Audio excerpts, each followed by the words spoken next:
चरण धुल लिया। भगवान का जैसे एक चरण धुला, हटाया, दूसरा कठौते में रखा, भगवान ने तुरंत चरण अपने नीचे रख लिया। केवट ने कहा ये क्या किया? राम जी ने कहा क्यों? कहा फिर मिट्टी लग गई, फिर धूल लग गई, और सारा कमाल तो इस धूल का ही है। अगर एक कण भी गया तो तुम यही रहोगे, मैं नहीं ले जाऊंगा। राम जी कहते हैं अच्छा। अब फिर उसको निकाला, ये पैर रखा तो नीचे रख लिया, फिर उसमें मिट्टी लग गई। तो ऐसे करते करते कई बार हुआ। अब लक्ष्मण जी को क्रोध आया। कहा भैया अगर आप ऐसे ही एक पाँव रखते निकालते रखते निकालते रखते निकालते रहेंगे तो हमें तो लगता है 14 वर्ष यही बीत जाएगा, इससे आगे जाएंगे ही नहीं। ये धुलते रहेंगे और आप धुलवाते रहेंगे। राम जी कहते हैं लक्ष्मण कर दे। अब की बार जब केवट ने चरण धोए तो भगवान ने ऊपर कर रखे। कहा केवट भैया अब आप ही बताओ, मैंने चरण ऊपर कर रखे पर अब मेरे पाँव में दर्द हो रहा है, मैं क्या करूं? केवट कहता है अच्छा दर्द हो रहा है तो एक काम करो, अगर तुम्हें सहारा चाहिए, अगर तुम्हें सहारा लेना है तो तुम मेरे सर पर हाथ रख सकते हो, ऑफर है तुम्हारे लिए, बाकी तुम्हारी मर्जी।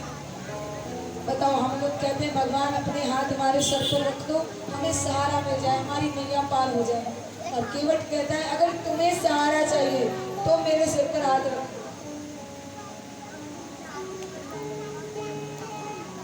न जाने कौन से गुण पर दया निधि रीझ जाती।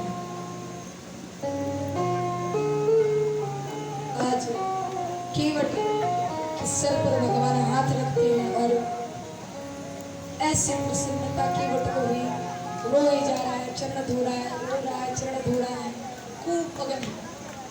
अब यहाँ पर भगवान के चरण धो रहे हैं और केवट और भगवान बातें कर रहे हैं। राम जी कहते थोड़ा जल्दी जल्दी धो। केवट कहता है क्यों तुम जल्दी जल्दी पार लगाते हो? राम जी ने कहा मैं समझा नहीं।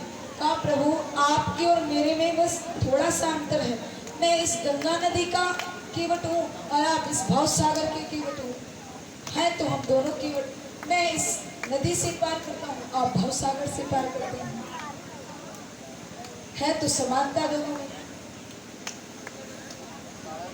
केवट कहता है कि प्रभु आप यहाँ पर आज मैं आपको पार ले जा रहा हूँ, तो आप भी कुछ लोग जो यहाँ पर बहुत सदियों से हैं, आप पहले उनको पार कर दीजिए। केवट के चरण धोए, नाव में बैठने की बारी आई। जैसे ही राम जी बैठने लगे केवट ने कहा प्रभु मैंने क्या कहा था, यहाँ पर पहले बहुत पहले से लोग खड़े हुए हैं, पहले वो तो पार हो जाएं, फिर आपको भी पार लगा देंगे। राम जी ने कहा केवट मुझे तो यहाँ कोई नहीं दिख रहा, हम ही तीन हैं। केवट कहता है यही तो प्रभु आपकी बात है, अगर आपको दिख ही गए होते तो पार नहीं हो गए होते, आपको दिखे ही नहीं, इसीलिए तो अभी तक अटके पड़े हैं, इसीलिए तो अभी तक पार नहीं हुए। राम जी ने कहा कहना क्या चाहते हो, सीधे सीधे बोलो।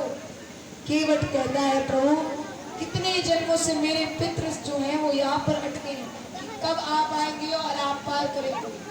तो आज केवट अपने पितरों को पार करवाता है। पितरु पार कर प्रभु ही पुनि मुदित गया अपने पितरों को केवट जी ने पार करवाया। और आज केवट भगवान राम जी को, जानकी जी को, सीता जी को नाव में बैठाता है।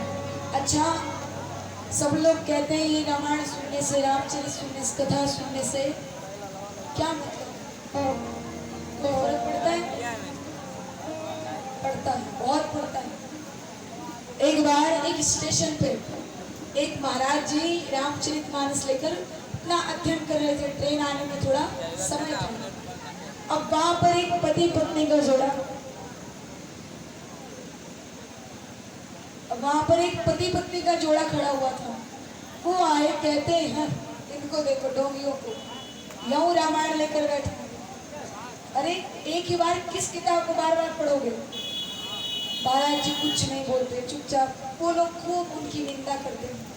थोड़ी देर बाद ट्रेन आई, जिसको जहाँ बैठना था बैठे और ट्रेन स्टेशन से छूटी, चली आगे। अब जिस सीट पर महाराज जी बैठे थे, जिस बर्थ पे, उसी के सामने वाले बर्थ पे वो आदमी बैठा था जो स्टेशन पे नीचे खड़ा होकर उनको चिढ़ा रहा था। पर स्टेशन पे तो बड़ा खुश था, और पर ट्रेन में जब देखा तो मुंह लटका रो रहा। जब महाराज जी का पाठ जो पढ़ रहे थे पूरा हुआ, बंद करा, प्रणाम किया, रखा। महाराज जी ने कहा, अरे बेटा तुम तो वही हो ना जो नीचे थे? बोले हाँ हाँ महाराज जी मैं वही हूँ। बोले तुम रो क्यों रही हो, अभी तो तुम खुश थे। बोले महाराज क्या बताओ, मेरी पत्नी स्टेशन पे ही छूट गई। महाराज जी अब मुस्कुराते हैं, कहते हैं अच्छा तुमने मुझसे प्रश्न क्या किया था? उसने कहा महाराज यही कि बार बार क्यों इसी किताब को पढ़ते हो, क्या रखा है इसमें? तो महाराज जी कहते हैं हाँ अब सुनो क्या रखा है।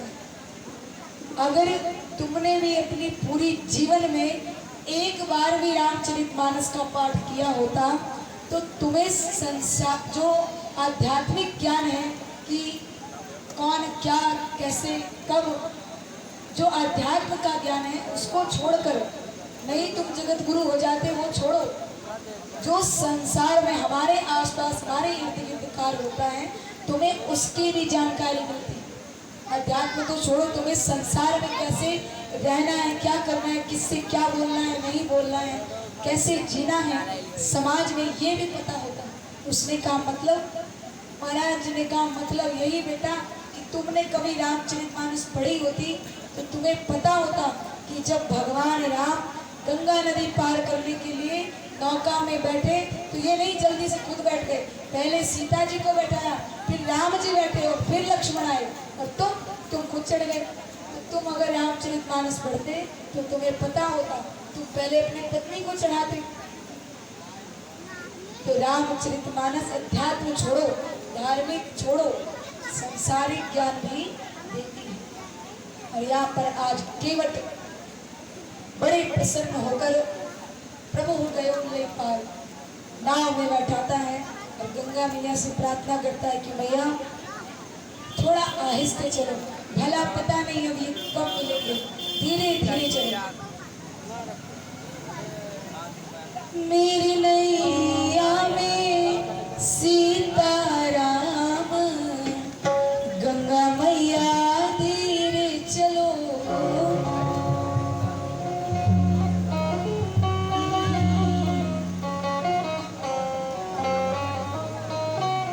सब भगवान से मैं नाम प्रभु हमारी नाव भी पार लगा दो।